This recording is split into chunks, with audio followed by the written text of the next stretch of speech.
Al hacer los exámenes complementarios ya, después de que hemos hecho una anamnesis completa, hemos hecho un examen físico correcto, con la importancia de una sonda nasogástrica, la importancia de un tacto rectal, la importancia de tener una inspección, palpación, percusión y auscultación, tenemos que hacer un examen complementario. Y aquí hablamos de la endoscopía, que ya nos muestra una hemorragia digestiva, perdón, una gastritis aguda erosiva, donde podemos decir que la endoscopía flexible, ya sea fibroscopio o videoscopía, cumple una función pronóstica, ¿no? Y terapéutica mediante el tratamiento hemostático. Importante, porque vamos a hablar que además de darnos un valor diagnóstico, también localiza la lesión causante del sangrado en un 95% de los casos.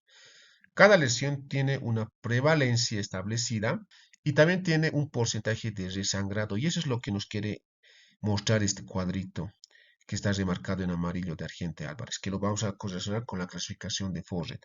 Por eso hablamos de una correlación de clasificación de Forret y la prevalencia y el riesgo de desangrado basado en los hallazgos endoscópicos propiamente dichos, ¿no? A ver, vamos a ir analizando. Tenemos clasificación de Forret, el tipo 1A, 1B. El 1A es un sangrado activo arterial en jet o chorro, ¿no? Que tiene una recurrencia del 90%. Miren, una recurrencia del 90%, ¿no? Un resangrado, como puedes ver aquí en la flecha. Un tipo 1B, sangrado resumante o en sábana, que estamos viendo, ¿no? Un 70% de recurrencia. Clasificación de Forret, ya la escala 2A, B, C. La 2A, vaso visible en lecho de la lesión, 50% de recurrencia. 2B, coágulo fresco adherido, 30% de recurrencia. 2E, manchas hemáticas oscuras, 10% de recurrencia, ¿no?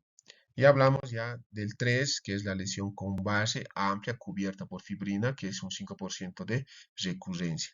Y podemos comparar con el cuadrito de Argente Álvarez, ¿no? Que Argente lo pone, no como Forre, pero sí lo pone como un hallazgo endoscópico, donde un sangrado arterial activo tiene una prevalencia del 12% con un riesgo de recurrencia hemorrágica del 55%. Un vaso visible, 22% de prevalencia, 43% de recurrencia. Coágulo adherido, 10% de prevalencia con un riesgo de recurrencia del 22%, una mancha plana, un 10% de prevalencia con un 10% de recurrencia y una base limpia, 32% de prevalencia con un riesgo de hemorragia de 5%. Importante correlacionar, podemos decir que el sangrado arterial activo corresponde al 1A, 1B, que es el sangrado activo arterial en jet o chorro, y el sangrante resumante o en sábano, ¿no? Con un 55% de recurrencia, pero la clasificación de Force sube al 90%, ¿no? 90%. Un vaso visible que corresponde ¿no? Al 2B, que es un vaso visible, lechoso en la lesión, el vaso visible. El 2B, coágulo fresco adherido, que estamos viendo aquí, ¿no? Y la mancha plana, que corresponde al 12, manchas hemáticas, y la base limpia, que sería el 3, ¿no? Lesión con base amplia cubierta por fibrina. Vemos la correlación, a ver, para tener en cuenta, la clasificación de Forret es una escala que permite clasificar el carácter y la gravedad del sangrado de las úlceras pépticas. Tenemos un carácter 1A, sangrado activo en chorro, casi 100% de riesgo de desangrado, y es activo juntamente con el sangrado activo en napa, ¿no? Prácticamente el 1A, 1B, ¿no? Importante tener en cuenta esta situación. Hablando del otro estudio, bueno, continuando con el estudio de la esófago gastroduodenoscopía, porque la VEDA, la videoendoscopía digestiva alta, va a determinar un estudio del esófago, del estómago y del duodeno, ¿no? Por eso hablamos de la esófago gastroduodenoscopía, que es un estudio de elección en toda hemorragia digestiva alta aguda, porque es muy sensible y es específica para localizar, identificar la lesión sangrante, sí. Y además que debe realizarse cuando es aguda lo antes posible, idealmente dentro de las 6 a 12 horas siguientes al ingreso, ¿no? Entonces tenemos aquí las úlceras, sino el Malirweiss, el cáncer gástrico o duodenal, el linfoma gástrico, las varices esofágicas y las estenosis esofágicas. Muy bien, para entrar ya a los estudios complementarios, es importante determinar si en la endoscopía no permite identificar el origen del sangrado activo Además, tenemos inestabilidad hemodinámica y hay caída progresiva de la hematocrito hemoglobina, pues tenemos que estar pensando ya en la realización de una angiotomografía computarizada de abdomen con contraste intravenoso para intentar ubicar el sitio del sangrado. Muy interesante esta parte. Por eso hablamos de la arteriografía, que si la hemorragia es muy intensa y no se puede examinar de forma adecuada el tubo digestivo, entonces si hay inestabilidad, pues tenemos que acudir a la arteriografía, ¿no? ¿No? La angiografía abdominal selectiva del tronco celíaco, ¿no? Importante.